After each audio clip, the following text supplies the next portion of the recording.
Until a couple months ago, we'd never heard of him. And then the other day, virtually every tech company on the planet banned him.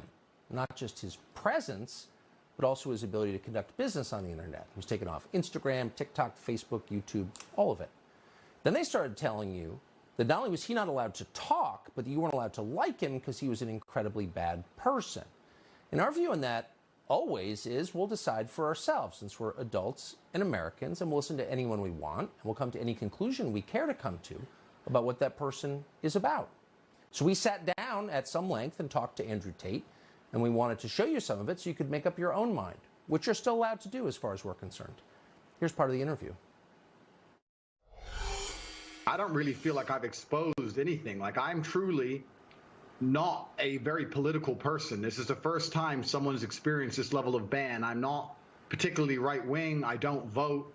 I mean, I obviously have my own personal views, but they didn't ban me for that. They banned me simply because I had large swaths of the population agreeing to very traditional masculine values.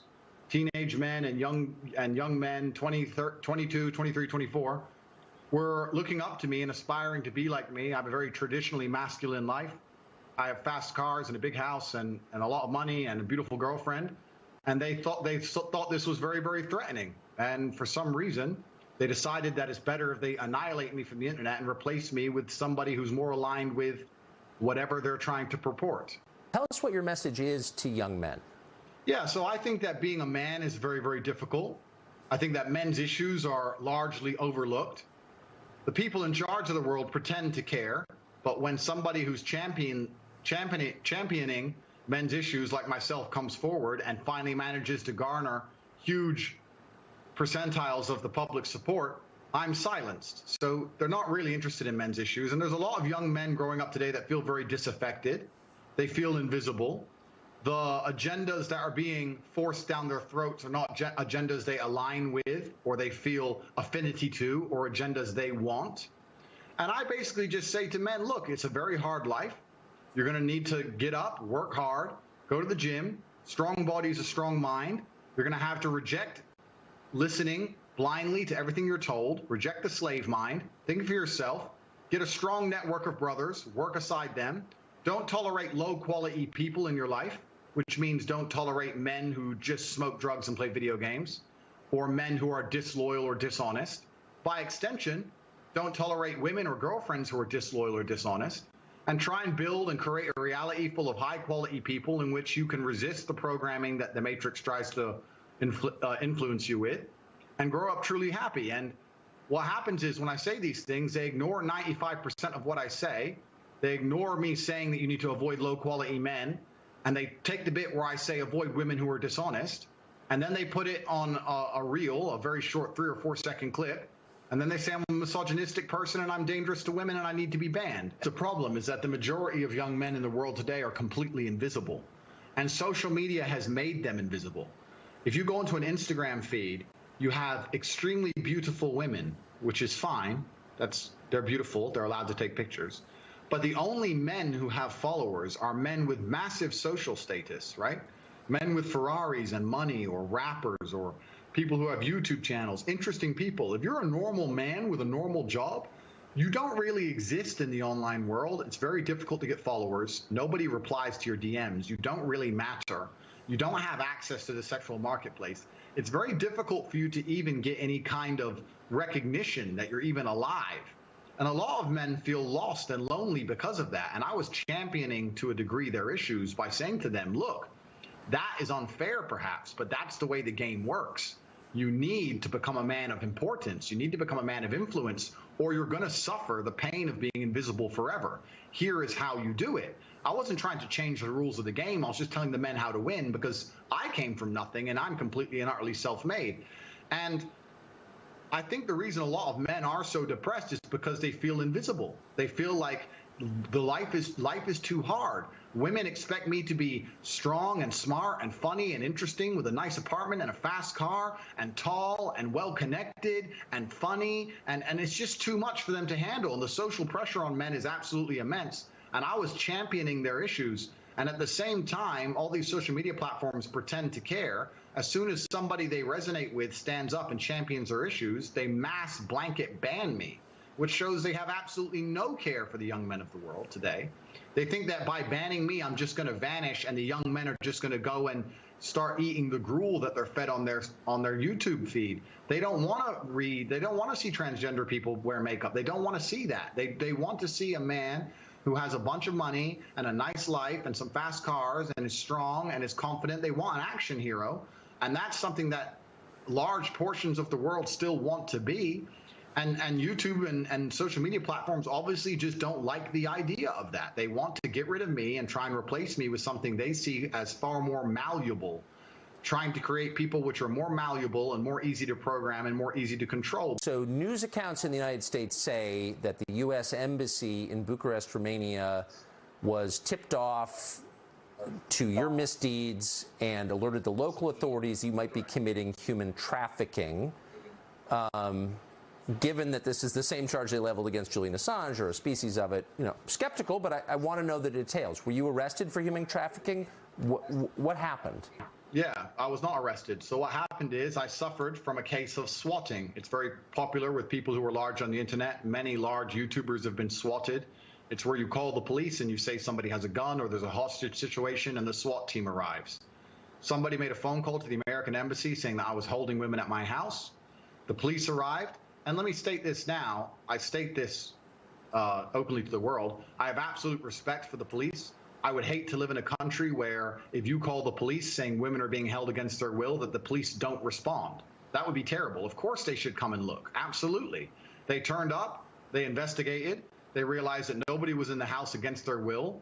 There was no crime committed. They said, okay, you're not a suspect, but you are a witness to this, along with me, my brother, the housekeeper, the gardener. Everybody who was in the premises at the time was labeled a witness. We had to go to the police station for 45 minutes for pieces of paper. We filled them in and we were let go. I was swatted. Nobody was hurt. There's no human trafficking. There's no women who were tied up. There's none of these things. It's all just complete fallacy. You probably made some of these companies mad with your views on COVID. So sum up for us, if you would, what you think the response to COVID globally did to the populations of the West. Yeah, so I certainly made them mad with my views on COVID. I don't want to go to conspiracy theory, and I would also never kill myself. Let me just say that here for the record.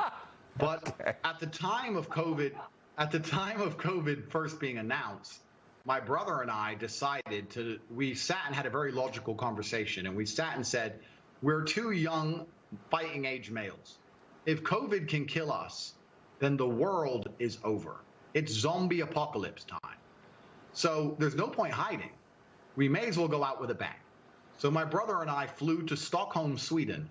Now, I don't know if many people know this, but Sweden never closed down. Stockholm and Sweden never closed down, never made you wear masks, never mandated the vaccine. At the very beginning of COVID, when the rules were strictest, when Florida was still closed, when Miami was still closed, when the Republican states were still closed, Stockholm, Sweden was wide open with full nightclubs and a party scene like you've never seen. And we lived in Sweden for 3 solid months with zero restrictions, zero worry or interest in COVID. It was like the world was completely normal. And from there, when we left, obviously COVID was still going on. And in a neighboring country, you go to Germany, and they were having full panic attacks, genuine panic attacks if you didn't have a mask on. And it was just very obvious to me. I was like, I've spent the last 3 months ignoring this and I'm fine. And now I'm in Germany surrounded by panic attacks and endless masks. This doesn't make sense. And I told the truth on social media. I said, this is obviously an overreaction, the decimation of your income, the fact you can't go get a doctor's appointment for a genuine ailment or a genuine risk of cancer, for example, the fact that you can't see your loved ones in their final days. These things are far more destructive than the common cold. I think that what they're doing is unfair. I think it's a massive overreaction. And this is based on my personal experience. And I think at the time there was a lot of pushback, but I would like to think now that 99% of the world see I was totally right. You know, it's kind of funny, Tucker. I'll tell you, when at the height of COVID, I used to say to my brother, how will people struggle with the cognitive dissonance when this is all over? Because COVID is still out there. Nothing's gone away. The thing that we were all hiding from is still right there, out there to get you. But now everyone walks around and they're not scared of it anymore. And I'm like, are people critical enough to analyze themselves and say, for a year of my life, I was deathly afraid of something. Now I'm exposing myself to said thing and I'm not afraid anymore. The media tricked me and I was a fool. But they're not. They don't even seem to self-analyze and go, I got tricked. They're just like, oh, okay, next thing. Hey, Andrew now. Like robots. It's mind-bending to me, truly. So I saw you compare the experience of rich people under COVID, you're one of them, to everybody else. What did you notice about that? It seemed like a two-tiered response. Yeah, so the story was very simple. I was flying inside of Europe. There's a lot of low-cost air carriers. It's only low-cost primarily. There's not much first class, business class, anything like that. And I was flying, and my experience was plagued by endless paperwork, wearing a mask, put the mask over your nose. Every time you eat, you have to put the mask on in between. I got told off for not having the mask up high enough. I got told off for drinking too long because my mask wasn't on. Pure panic and chaos. And because I'm fortunate enough to be fiscally secure, from there I decided I'll just buy private jets from now on. And when I bought a private jet, there was no masks, no paperwork, no mask at the airport. When I landed, my air stewardess was not wearing a mask. My pilot was not wearing a mask. COVID didn't exist once I bought a private jet. Very interesting. Maybe if you're rich enough, COVID can't take, maybe COVID's scared of money. I'm not sure. But it seems that everyone who's flying on private jets never had to worry about COVID ever. It's just the people at the bottom who had to worry about COVID. And it's kind of interesting, right? Life's always been two-tiered. There's always been this separation in regards to fiscal access. But I think a lot of people in the world today don't realize that it still very much exists. And a lot of the rules are only the rules for a certain class of people. And once you pass a certain wealth index or a certain level of money, that you can do basically whatever you want. And COVID really highlighted that to me. And it's truly sad. I mean, it's easy for me to make a joke of it, but when I would fly on a private jet and do whatever I wanted, or go to Sweden and party in nightclubs and do whatever I wanted, and then I'd come to, let's say, England and see my friend who couldn't go see his dying grandmother because of a COVID restriction, that's truly sad. That's truly criminal. It's really crazy what's happened and how the world's just moved on, and the cognitive dissonance that people don't have enough respect for themselves and for the truth to analyze how they were so easily fooled. It's really sad to even think about, but maybe that was the beginning of me being disliked, by just pointing out my human experiences during the pandemic. But I want to tell you something that's actually kind of scary about this banning. It all came so hard and so fast that I don't know if they all just follow each other. I don't know if they're all influenced by each other. I don't know if there's someone above them all. I don't know. But when they go to cancel you, ladies and gentlemen, it comes hard and fast. You lose your Facebook, then your Instagram, then your Gmail, then your Discord, then your website hosting, then your domain name, then your payment processor, then your bank. Then it's just like in real time, you're watching your phone and apps just exploding.